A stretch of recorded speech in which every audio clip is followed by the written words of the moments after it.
नमस्कार, माझा गट क्रमांक आहे 1. बापू, सन्मान करतो आम्ही तुमच्या नेतृत्वाचा. भारत देश गुलामगिरीतून मुक्त केला, हाच दाखला आहे तुमच्या कर्तृत्वाचा.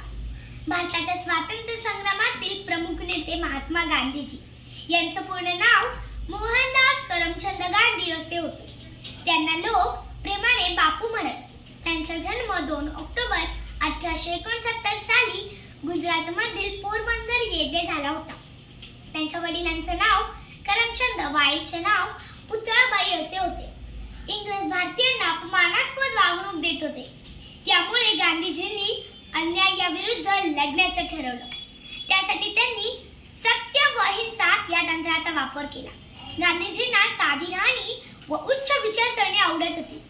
असहकार आंदोलनाचा स्वीकार करून त्यांनी भारतीयांची ऐक्य वाढवले. भारतीयांना एकजूट केलं.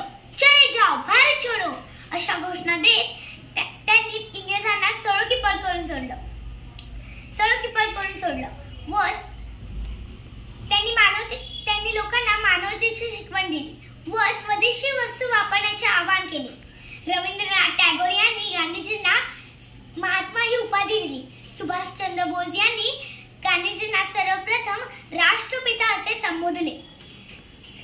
स्वातंत्र्याच्या चळवळीत ते अनेकदा तुरुंगात देखील गेले.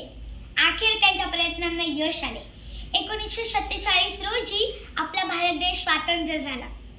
परंतु दुर्दैवाने नथुराम गोडसे नावाच्या व्यक्तीने गांधीजींची गोळ्या घालून हत्या